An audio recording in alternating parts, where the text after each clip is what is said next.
Yesterday evening at approximately 5 p.m., I'd received an email from Sheriff Steve Moore from San Joaquin County that he had a confidant, and was not revealed to who it was, but had reached out to him and explained that they were had intimate knowledge of what was being done at these bullfights.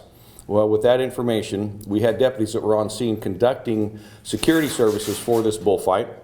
And after the information was relayed to our guys, we had a sergeant who started an investigation there.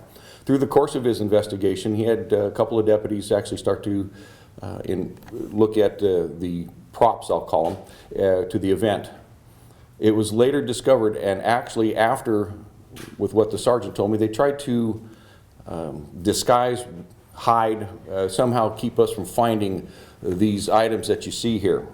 The whole premise for what these folks are doing is what they've been calling a bloodless bullfight, and it's a religious ceremony for prayer, worship, however they do it, but it's a part of what they do for their religion. We're all for that.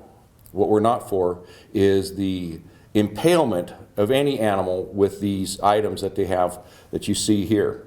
When it was discovered during this investigation that they were getting ready to use these items, the sergeant, along with the deputies, confiscated everything that they could find that had these spears, and there's nothing else to call them but spears.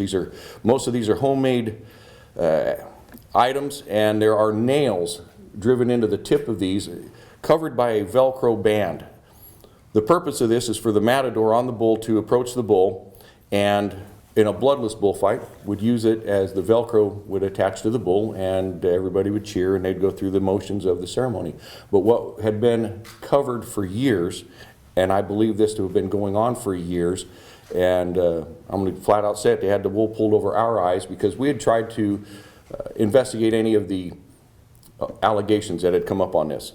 Again, I support anybody's freedom of religion to practice their culture, but they also have to obey the laws of this state, and we have to protect our animals. The investigation is going on as I'm talking to you. I have one of our major crimes detectives actually looking into this. I will be personally handling some of this later on because of my background in agriculture, and I've already enlisted the help to get a local brand inspector to go with me. We're going to be inspecting these animals. This is not going to be tolerated, and I will not put up with any in the future. The disturbing part here is I believe that the owners of the bulls know full well that these animals are being hurt and doing nothing about it. So I want to put people on notice that this is not going to be tolerated in this county. When we see this, when we hear of any animal abuse, we go after it. This is very serious. These animals are dependent on us for protection. The investigation last night happened abruptly. We had 4,000 to 5,000 spectators at this event, and I think most of the spectators were even aware that this kind of activity was going on because the announcer, according to the sergeant when he reported to me, made the statement that we had confiscated these and they may have to shut down. So that meant that they were fully planning on using them. They went on with the bullfight, and we demanded today through an investigator to see the animals, and mysteriously those animals got sold from last night to today. So we're going to conduct an investigation. We don't know what the outcome of this is going to be, but I can guarantee you that we're going to have precautions in place. I'm making it a policy here that anybody that gets a permit from my office is going to be required to have a veterinarian on standby when those bulls leave the arena, and that veterinarian is going to be one that I choose. When those bulls leave the arena, that animal will be inspected to make sure it wasn't injured. I'm actually angry inside about the misplaced trust that we had in these organizations that were allowing this to happen. The effect is going to be that they're going to be very careful about what they're doing and the show that they're providing. I know that they had the incident last night. They have what they call a suicide squad that'll stand in front of the bulls and allow the bull to charge them, and then they grab a hold of them.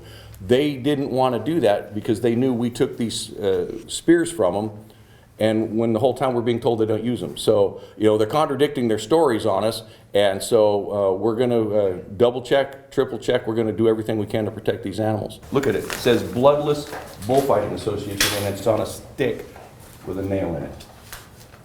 I guess my litmus test for this is going to be, if you think that that doesn't hurt the animal, let's strap that Velcro on your shoulders and your neck and let me come after you with this.